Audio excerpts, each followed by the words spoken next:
Pemirsa, BPJS Kesehatan akan menghapus tingkatan kelas kepesertaan pada tahun ini. Selain itu, aturan yang akan diterapkan secara bertahap awal tahun 2023 nanti juga menyesuaikan iuran menurut besaran gaji peserta.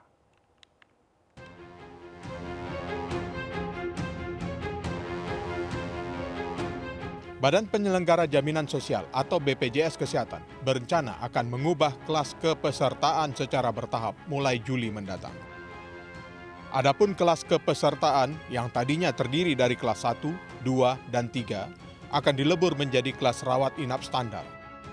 Kelas standar BPJS Kesehatan ini baru akan diterapkan pada sejumlah rumah sakit milik pemerintah.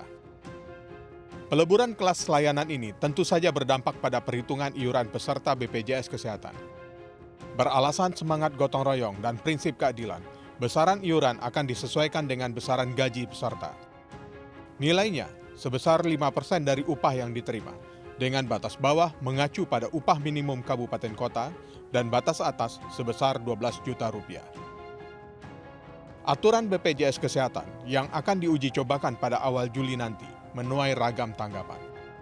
Selain standar layanan yang dinilai berbeda karena sarana dan prasarana rumah sakit, kebijakan tersebut juga terkesan memaksa. Karena dalam setiap layanan pengurusan administrasi di institusi pemerintahan, wajib memiliki kepesertaan BPJS Kesehatan. Sementara sebagian masyarakat banyak menggunakan fasilitas kesehatan yang dibayarkan secara mandiri dengan nilai yang hampir sama dengan iuran kepesertaan BPJS Kesehatan.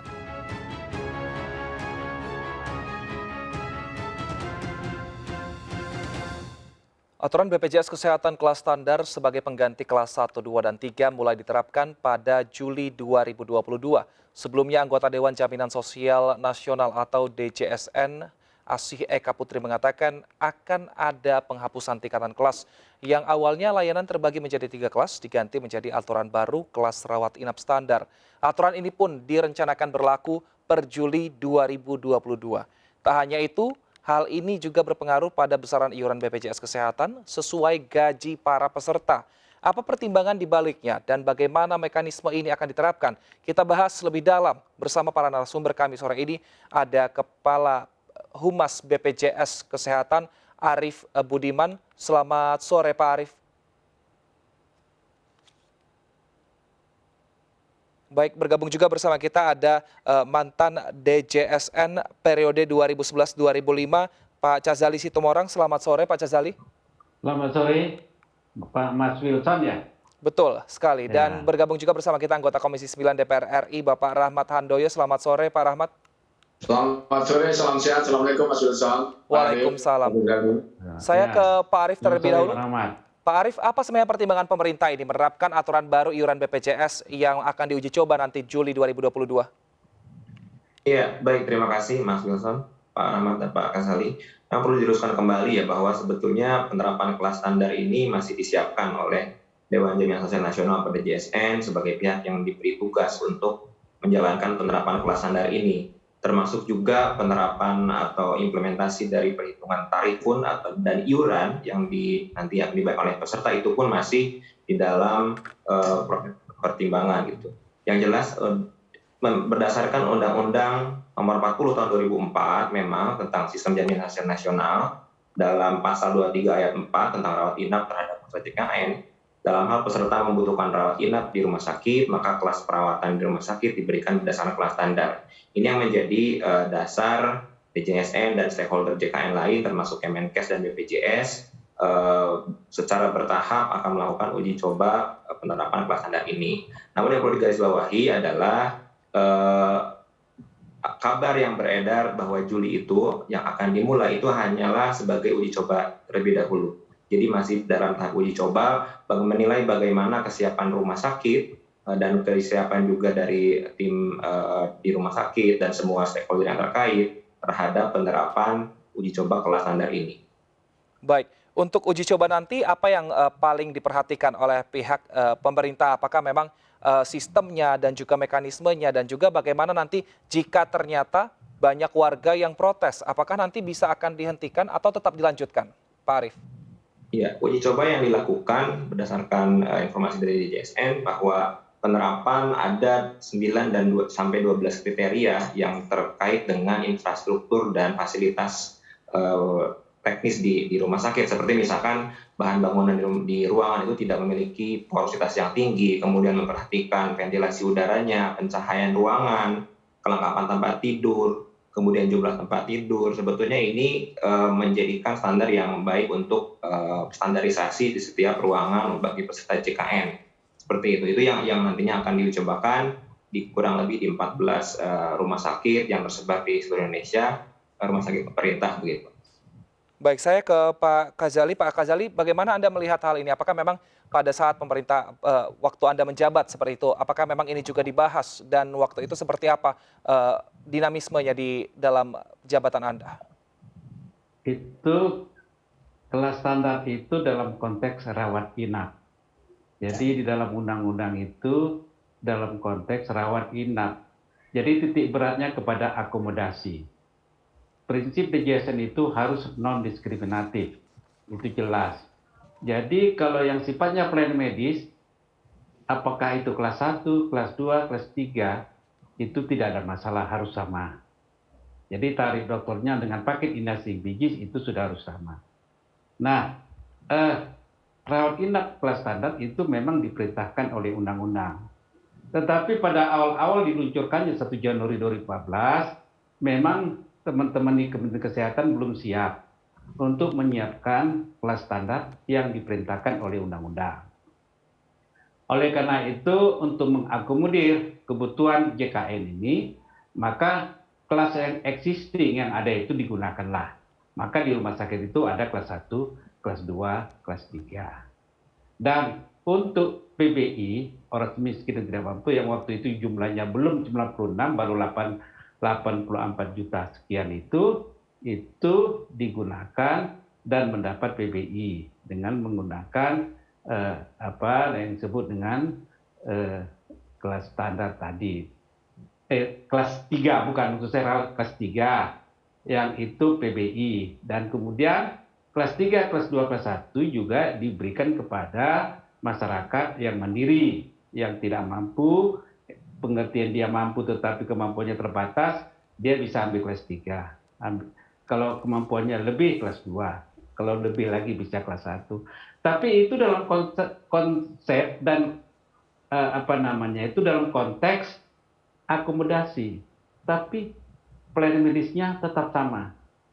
Nah, jadi sebetulnya iuran yang bervariasi itu dalam konteks karena itu adanya kelas 1, kelas 2, kelas 3.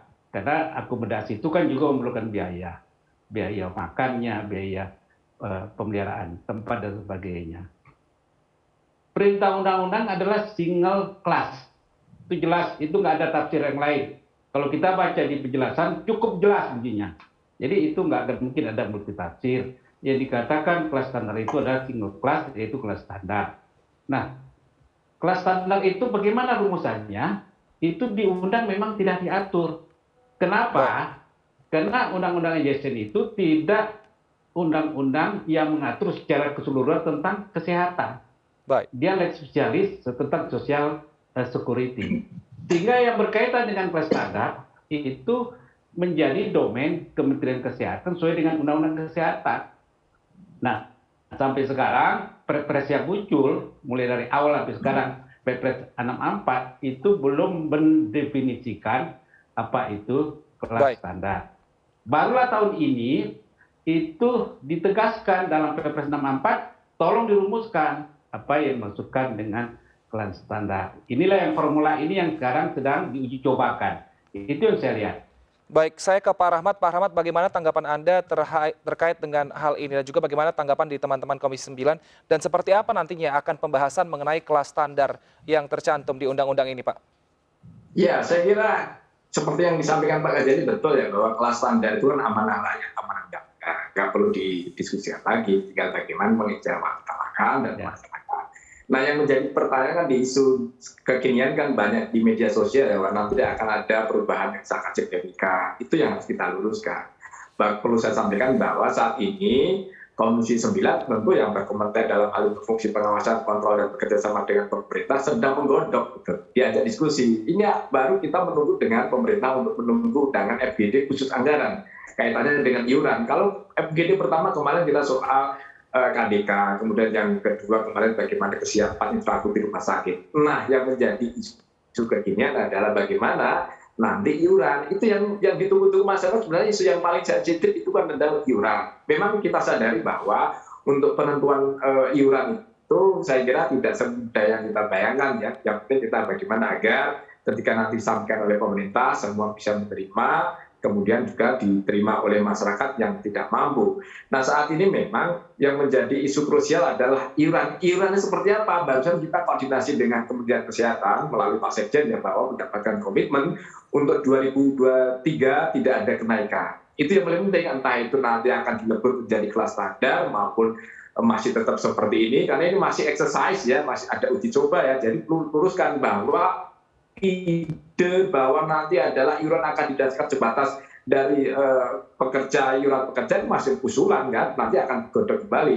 Nah, justru pada saat momentum yang seperti ini akan kita mintakan masukan dari stakeholder yang ada, baik Pak Ghazali maupun masyarakat yang lain, bagaimana yang terbaik gitunya. Nah, kaitannya dengan semangat gotong royong, saya setuju parlemen akan mendorong agar kegotong royong menjadi semangat ketimuran kita, termasuk di dalamnya adalah implementasi pelaksananya asuransi sosial ini. Saya kira ini yang paling penting. Nah, yang kita harapkan nanti dalam diskusi dengan pemerintah, DJSN, kemudian juga Kementerian Kesehatan, kita akan mencari formulasi yang terbaik agar iuran yang menjadi isu krusial ini bisa diterima masyarakat, bisa masyarakat yang tanda petik yang belum memiliki dialokasikan oleh pemerintah yang dalam petik adanya mandiri mampu. Jangan sampai ketika nanti akan diluncurkan iuran kelas standar, nanti jangan sampai ada istilah banyak mantan kelas 3.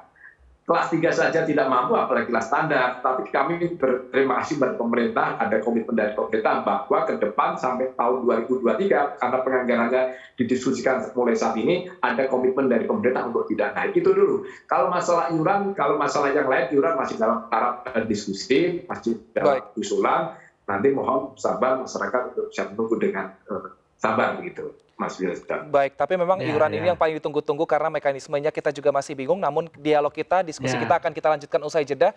Pemirsa tetaplah bersama kami di MNC News Now.